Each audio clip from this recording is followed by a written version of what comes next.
사도신경으로 우리의 신앙을 고백하겠습니다. 나는 전능하신 아버지 하나님 천지의 창조주를 믿습니다. 나는 그의 유일하신 아들 우리 주 예수 그리스도를 믿습니다. 그는 성령으로 잉태되어 동정녀 마리아에게서 나시고 본디오 빌라도에게 고난을 받아 십자가에 못 박혀 죽으시고 장사된 지 사흘 만에 죽은 자 가운데서 다시 살아나셨으며 하늘에 오르시어 전능하신 아버지 하나님 우편에 앉아 계시다가 거기로부터 살아있는 자와 죽은 자를 심판하러 오십니다. 나는 성령을 믿으며 거룩한 공교회와 성도의 교제와 죄를 용서받는 것과 몸의 부활과 영생을 믿습니다. 아멘.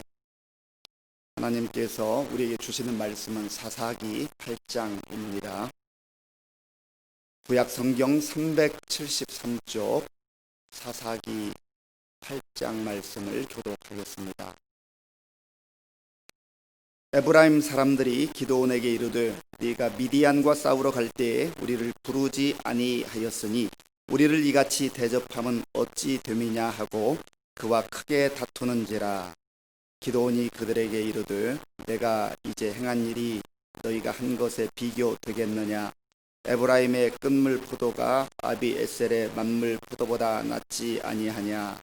하나님이 미디안의 방백 오렙과 스앱을 너희 손에 넘겨주셨으니 내가 한 일이 어찌 능히 너희가 한 것에 비교 되겠느냐 하니라. 기드온이 이 말을 하매 그때에 그들의 노여움이 풀리니라. 기드온과 그와 함께 한 자 300명이 요단강에 이르러 건너고 비록 피곤하나 추격하며 그가 숫곳 사람들에게 이르되 나를 따르는 백성이 피곤하니 청하건대 그들에게 떡덩이를 주라. 나는 미디안의 왕들인 세바와 살문나의 뒤를 추격하고 있노라 하니 숫곳의 방백들이 이르되 세바와 살문나의 손이 지금 내 손 안에 있다는 거냐. 어찌 우리가 네 군대에게 떡을 주겠느냐 하는지라.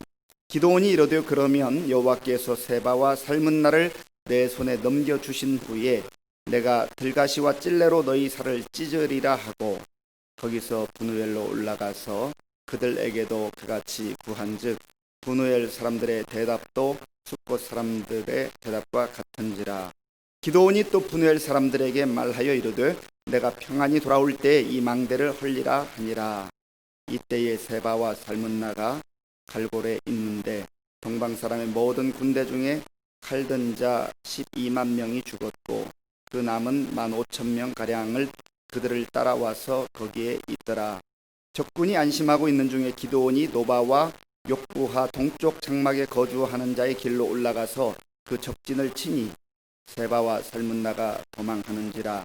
기드온이 그들의 뒤를 추격하여 미디안의 두 왕 세바와 살문나를 사로잡고 그 온 진영을 격파하니라.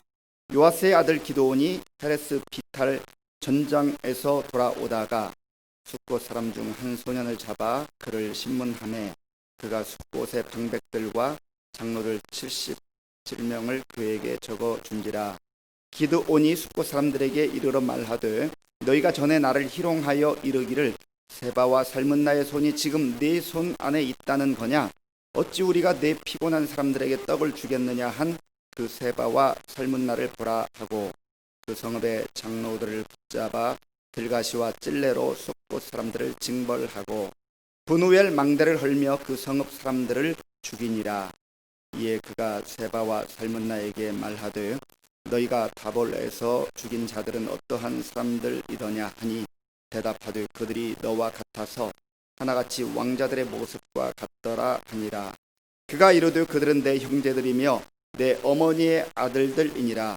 여호와께서 살아계심을 두고 맹세하노니 너희가 만일 그들을 살렸더라면 나도 너희를 죽이지 아니하였으리라 하고 그 맏아들 여델에게 이르되 일어나 그들을 죽이라 하였으나 그 소년이 그의 칼을 빼지 못하였으니 이는 아직 어려서 두려워함이었더라. 세바와 살문나가 이르되 네가 일어나 우리를 치라. 사람이 어떠하면 그의 힘도 그러하니라 하니 기드온이 일어나 세바와 살문나를 죽이고 그들의 낙타목에 있던 초승달 장식들을 떼어서 가지니라. 그때 이스라엘 사람들이 기드온에게 이르되 당신이 우리를 미디안의 손에서 구원하셨으니 당신과 당신의 아들과 당신의 손자가 우리를 다스리로서 하는지라. 기드온이 그들에게 이르되 내가 너희를 다스리지 아니하겠고 나의 아들도 너희를 다스리지 아니할 것이요 여호와께서 너희를 다스리시리라 하니라. 기드온이 또 그들에게 이르되 내가 너희에게 요청할 일이 있으니 너희는 각기 탈취한 귀고리를 내게 줄지니라 하였으니 이는 그들이 이스마엘 사람들이므로 금 귀고리가 있었음이라. 무리가 대답하되 우리가 즐거이 드리리이다 하고 겉옷을 펴고 각기 탈취한 귀고리를 그 가운데에 던지니 기드온이 요청한 금 귀고리의 무게가 금 1700세겔이요 그 외에 또 초승달 장식들과 해물과 미디안 왕들이 입었던 자색 의복과 또 그 위에 그들의 낙타목에 둘렀던 사슬이 있었더라. 기드온이 그 금으로 에봇 하나를 만들어 자기의 성읍 오브라에 두었더니 온 이스라엘이 그것을 음란하게 위함으로 그것이 기드온과 그의 집의 올무가 되니라. 미디안이 이스라엘 자손 앞에 복종하여 다시는 그 머리를 들지 못하였으므로 기드온이 사는 40년 동안 그 땅이 평온하였더라. 요아스의 아들 여룹바알이 돌아가서 자기 집에 거주하였는데 기드온이 아내가 많음으로 그의 몸에서 낳은 아들이 70명이었고 세겜에 있는 그의 첩도 아들을 낳았으므로 그 이름을 아비멜렉이라 하였더라. 요아스의 아들 기드온이 나이가 많아 죽음에 아비에셀 사람의 오브라에 있는 그의 아버지 요아스의 묘실에 장사되었더라. 기드온이 이미 죽음에 이스라엘 자손이 돌아가서 바알들을 따라가 음행하였으며 또 바알 브릿을 자기들의 신으로 삼고 이스라엘 자손이 주의 모든 원수들의 손에서 자기들을 건져내신 여호와 자기들의 하나님을 기억하지 아니하며 또 여룹바알이라 하는 기드온이 이스라엘에 베푼 모든 은혜를 따라 그의 집을 후대하지도 아니하였더라. 아멘. 6장부터 계속해서 기드온의 삶을 통한 하나님의 역사 또 기드온의 사사로서의 생애를 지금 우리는 묵상하고 있습니다. 오늘 8장에서는 이제 기드온이 300명의 용사, 숫자적으로는 아주 적은 수에 불과한 이러한 용사들을 데리고 하나님의 인도하심 가운데 하나님의 방법으로 승리를 하였고 또 승리를 마무리해가는 그런 과정 속에 있습니다. 오늘 본문 중에 보면은 이 미디안 군사들은 13만 5천 명이라고 나옵니다. 12만 명이 이제 이 기드온의 용사들이 항아리를 깨고 횃불을 들고 나아갈 때 하나님께서 그들을 자중질환하게 만들어서 그들이 서로 죽임으로 말미암아서 수많은 군사 거의 12만 남아있던 15,000명의 그러한 미디안 군대들과 기드온과 300용사들이 싸워서 승리하는 마무리하는 그런 장면이 나옵니다. 그런데 이런 와중에 아직 전쟁이 끝나지 않은 이 와중에 오늘 본문 1절부터 3절까지의 내용을 보면 에브라임 사람들이 이 기드온에게 나와서 항의하고 트집을 잡는 그러한 불상사가 일어납니다. 우리 본문 1절을 같이 읽어보겠습니다. 1절입니다. 에브라임 사람들이 기드온에게 이르되 네가 미디안과 싸우러 갈 때에 우리를 부르지 아니하였으니 우리를 이같이 대접함은 어찌 됨이냐 하고 그와 크게 다투는지라. 아멘. 여기 보면 에브라임 사람들이 찾아와서 왜 우리를 데리고 가지 아니했느냐라고 따지는 겁니다.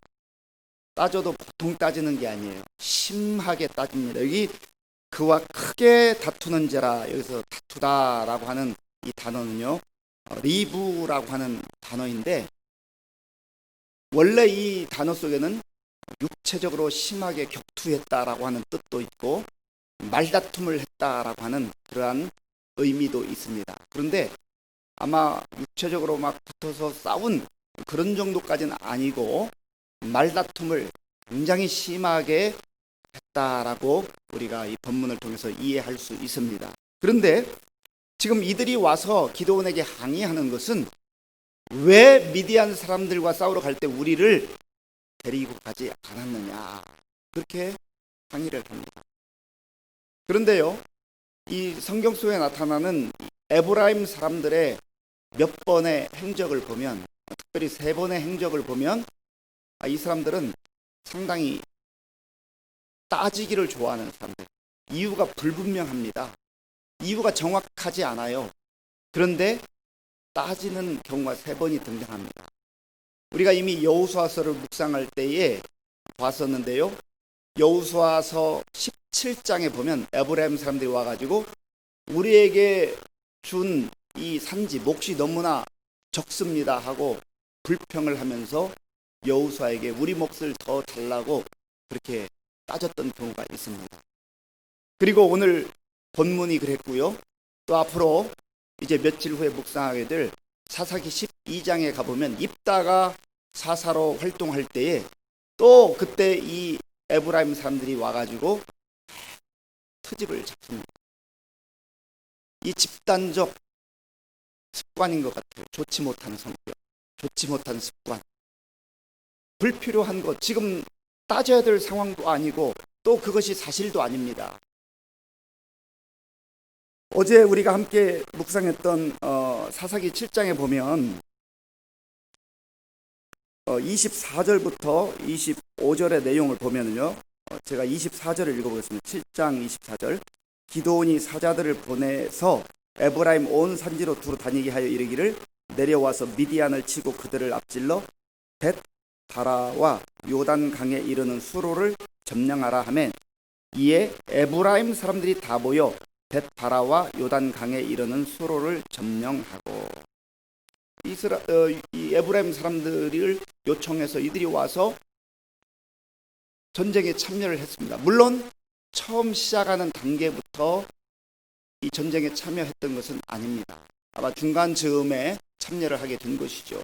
그러니까 엄밀하게 말하면 이 에브라임 사람들이 와서 하는 얘기는 상황에 맞지 않는다는 겁니다. 사실도 아닙니다. 그런데 따지는 거죠.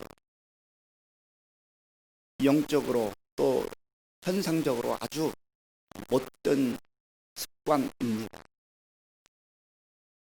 우리 주변에도 보면, 아니 어쩌면 나 자신에게도 그러한 모습이 있는지도 모릅니다. 괜히 따지고 트집 잡고 긁어 부스럼을 만들고, 그래서 공동체를 흔들고, 지금 이 중요한 시기 아닙니까? 지금 미디안과 전쟁하는 통에 지금 따질 때가 아니잖아요. 때를 분별하지 못하고 이렇게 철없는 에브라임 사람들처럼 우리 가운데도, 아니 내 모습 가운데도 말다툼하기 좋아하고 괜히 말꼬리 잡고 흔들어서 관계들이 깨어지기도 하고 공동체가 흔들리는 그러한 경우도 있다고 하는 겁니다. 이런 말씀을 통해서 우리의 말하는 그러한 내용, 말하는 태도, 말하는 자세, 말하는 습관을 깊이 들여다볼 필요가 있습니다. 우리는 다른 사람이 그냥 이유도 명확하지 않고 전혀 맞지 않는데 자기 생각에 사로잡혀서 따지는 사람들 볼 때 얼마나 답답하기도 하고 또 때로는 짜증이 나기도 하고 그렇잖아요. 쉽지 않잖아요. 그런데 그런 모습이 내 모습 속에, 우리 모습 속에도 얼마든지 많이 있다는 겁니다. 그런 모습을 오늘 말씀을 통해서 다시 한번 조용히 비추어 보면서, 하나님, 제가 정말로 공동체를 흔드는 그러한 어리석은 존재가 아니라 공동체를 세워가는 그러한 존재가 되기를 원하며, 특별히 트집 잡는 인생이 아니라 세워주고 품을 수 있는 그런 인생이 되기를 원합니다. 또 기도하는 게 필요한 것이죠. 자, 이럴 때 기드온이 어떻게 반응을 하는가, 이게 중요합니다. 2절 말씀 그리고 3절 말씀을 같이 읽겠습니다. 2절과 3절입니다. 기드온이 그들에게 이르되 내가 이제 행한 일이 너희가 한 것에 비교되겠느냐? 에브라임의 끝물 포도가 아비에셀의 만물 포도보다 낫지 아니하냐? 하나님이 미디안의 방백 오렙과 스앱을 너희 손에 넘겨 주셨으니 내가 한 일이 어찌 능히 너희가 한 것에 비교되겠느냐 하니라. 기드온이 이 말을 하매 그때에 그들의 노여움이 풀리니라. 아멘. 생트집을 잡는 이 에브라임 사람들 앞에 기드온이 화낼 수 있잖아요.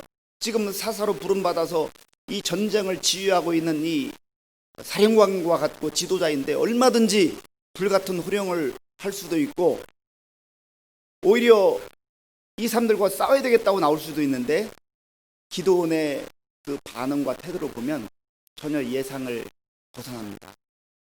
부드러운 목소리로 이렇게 말하죠. 내가 이제 행한 일이 너희가 한 것에 비교가 되겠느냐? 여러분 좀 고정하세요. 지금 내가 무슨 일을 하는 것 같지만 여러분들이 더 큰 일을 했습니다. 여러분 정말 중요한 일을 했습니다. 특별히 미디안의 두 장수 오렙과 스웹을 여러분들이 잡아오지 않았습니까? 이렇게 중요한 몫을 감당했는데 나는 아무것도 아닙니다. 지금 하나님께서 나를 사사로 세우셔서 여기 있는 것뿐이지 정말 중요한 일은 여러분이 했습니다. 이렇게 그들을 지켜 세워줘. 그리고 자기를 낮춥니다. 또 이렇게 말합니다. 에브라임의 끝물 포도가 아비에셀의 만물 포도보다 낫지 아니하냐. 끝물 포도는요, 만물 포도를 먼저 다 좋은 것부터 수확하고 난 다음에 그리고 나서 나머지 상품의 가치가 좀 떨어지는 게 끝물 포도입니다. 여러분들은 만물 포도, 좋은 포도와 같고요. 나는 끝물 포도와 같습니다. 그런데 어떻게 나와 비교를 하려고 합니까? 참, 이렇게 할 수 있겠습니까? 우리 같으면 이렇게 할 수 있겠습니까?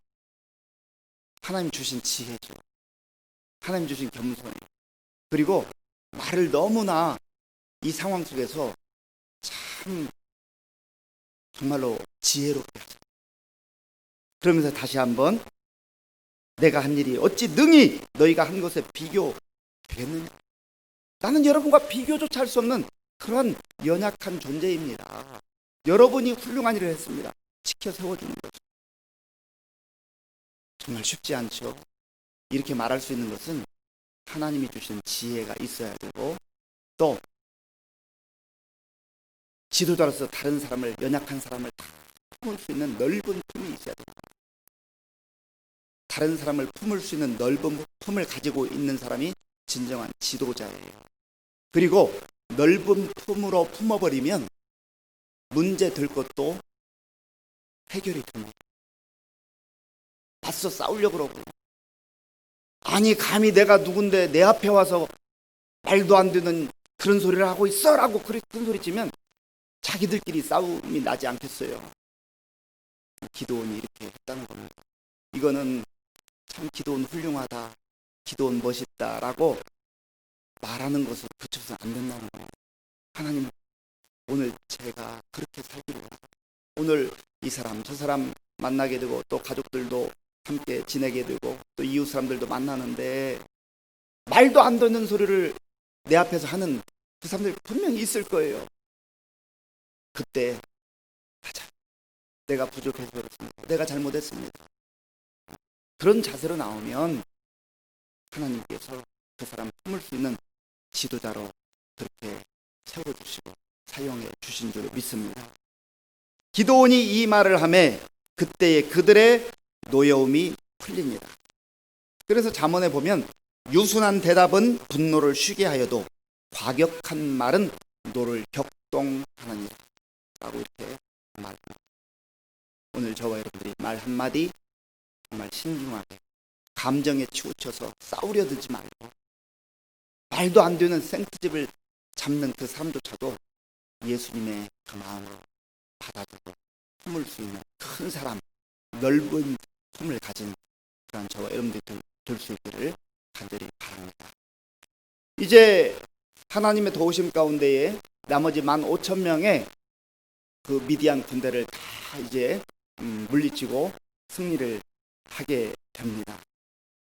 그때에 22절에 보면 이스라엘 사람들이 기드온에게 와서 이렇게 말하죠. 당신과 당신의 아들들과 또 손자들이 우리를 다스려 주세요. 우리의 왕이 되어 주세요. 라고 그렇게 요청을 합니다. 그때 기드온은 하나님께서 우리를 다스리시는데 나는 할 수도 없고 해서도 안 됩니다. 라고 그렇게 말하죠. 여기까지는 참 좋아요. 그런데 기드온의 후반부 인생이 참 안타까운 몇 가지 모습이 있습니다. 실수한 모습, 부족한 모습이 나타나요. 첫 번째 기드온의 연약한 모습은 뭐냐면 이제 그 전리품 가운데 금을 다 모아가지고요 에봇을 만들어 둡니다. 에봇은 원래는 대제사장이 입는 거룩한 옷입니다. 그런데 기드온이 그것을 만들어서 자기의 고향 성읍 오브라에 두었는데 이스라엘 백성들이 그것을 마치 우상과 같이 섬겼다고 하는 겁니다. 오늘 본문 27절을 같이 읽겠습니다. 27절입니다. 기드온이 그 금으로 에봇 하나를 만들어 자기의 성읍 오브라에 두었더니 온 이스라엘이 그것을 음란하게 위함으로 그것이 기드온과 그의 집에 올무가 됩니다. 아멘. 이 에봇이 우상처럼 그렇게 여겨졌다는 거예요. 아마도 기드온은 우상을 만들려고 하는 그런 의도는 없었을 것입니다. 그런데 이유는 정확히 모르겠지만 이스라엘 백성들은 그것을 우상화했다는 거예요. 음란하게 섬기고 그것이 기드온과 그의 집에 올무가 되었다. 안타까운 일이죠. 그 다음에 또 기드온의 연약한 점과 그의 생애에 오점을 남긴 것이 뭐냐면 30절에 보면 기드온이 아내가 많음으로 그의 몸에서 낳은 아들이 70명이었고 아내를 많이 뒀다는 거예요. 사사가. 당시 가나안 사람들의 그 문화 속에 돈 많은 사람들이 많은 아내를 거느리던 그런 습관들이 있었습니다. 그런데 기드온이 어찌된 용문인지 모르겠지만 이방 문화의 그 습성을 따랐다는 것이죠. 게다가 세겜에 있는 그의 첩이 있었다. 첩까지 뒀다는 겁니다. 그러니 얼마나 참 복잡한 일들이 일어나겠어요. 그래서 9장에 보면 그의 첩의 아들 아비멜렉이 그의 아들들 70명을 다 몰살시키는 그런 끔찍한 권력 암투, 이게 벌어져요. 그리고 이제 33절 우리 읽어보겠습니다. 33절입니다. 기드온이 이미 죽음에 이스라엘 자손이 돌아서서 바알들을 따라가 음행하였으며 또 바알 브릿을 자기들의 신으로 삼고. 기드온이 전쟁 이후에 40년 동안 다스리면서 평화가 임했다고 했지만 영적으로 보면 이미 기드온의 그 허물과 또 방심 때문에 서서히 영적으로 무너져가는 이런 모습을 보게 되고, 영어 성경에 보면 기드온이 죽자마자 그들이 여호와를 떠나서 우상을 섬겼다고 하는 그런 표현이 있습니다. 영적으로 점점점 영향력을 끼치지 못하게 된 것이죠. 사사로 쓰임을 받아서 위대한 승리를 했음에도 불구하고 그에게도 이런 연약한 점, 부족한 점, 또 끝으로 가면서 허물이 있었다는 겁니다. 오늘 우리가 그래서 정말 경계심을 가지고 그런 적 선줄로 생각한다는 넘어질까 조심하라 라는 말씀을 기억하면서 우리의 모습을 돌아볼 수 있기를 바랍니다. 오늘 우리가 어떻게 갈등 속에서 말을 예쁘게 할 것인가, 지혜롭게 할 것인가 돌아보시고, 또 우리의 모든 삶을 하나님 말씀에 비추어 보면서 우리에게 있는 연약함 또 부족함을 정말 하나님 앞에 매어달려 기도하는 가운데 하나님 영적으로 방심하지 않게 해주시고 늘 깨어있게 하여 주옵소서. 기도하는 저와 여러분들 될 수 있기를 간절히 바랍니다. 기도하겠습니다. 하나님 아버지 감사합니다. 오늘 우리에게 주신 말씀을 기억하며 우리의 삶 속에 깊이 적용하게 하시고 우리의 모습을 보며 하나님의 은혜를 구하게 하여 주시옵소서. 예수님의 이름으로 기도하옵나이다. 아멘. 주기도문으로 예배를 마치겠습니다. 하늘에 계신 우리 아버지, 아버지의 이름을 거룩하게 하시며 아버지의 나라가 오게 하시며 아버지의 뜻이 하늘에서와 같이 땅에서도 이루어지게 하소서. 오늘 우리에게 일용할 양식을 주시고 우리가 우리에게 잘못한 사람을 용서하여 준 것 같이 우리 죄를 용서하여 주시고 우리를 시험에 빠지지 않게 하시고 악에서 구하소서. 나라와 권능과 영광이 영원히 아버지의 것입니다. 아멘. 오늘 우리에게 주신 말씀을 깊이 생각하며 기도하시고요. 또 나라와 민족을 위해서 기도하시고 우리 교회와 성도님들 위해 기도할 특별히 우리 성도님들 영적으로 연약한 분들 일어설 수 있도록 또 육신적으로 정말 질병으로 인하여서 하나님께 눈물로 기도한 우리 성도님들 위해서 함께 중보해 주시기 바랍니다. 같이 기도하겠습니다. 하나님 아버지 감사합니다. 하나님의 은혜 가운데 지난 밤도 잘 쉬게 도와주시고 오늘 새로운 날 이 교육한 시간 하나님 앞에 나와 우리의 마음과 정성을 다하여 예배드리게 하시고 또 말씀을 듣게 해주셔서 감사합니다. 아버지 하나님 말씀을 들은 것으로 그치지 않게 하시고 그 말씀을 우리의 마음에 담고 깊이 묵상하는 가운데 오늘 나의 삶 속에서 하나님께서 어떻게 살기를 원하시는가를 깊이 들여다보게 하시고 또 말씀에 순종하는 우리가 되게 하여 주시옵소서. 특별히 우리의 생각과 입술을 지켜주셔서 함부로 말하지 않게 하시고 트집을 잡아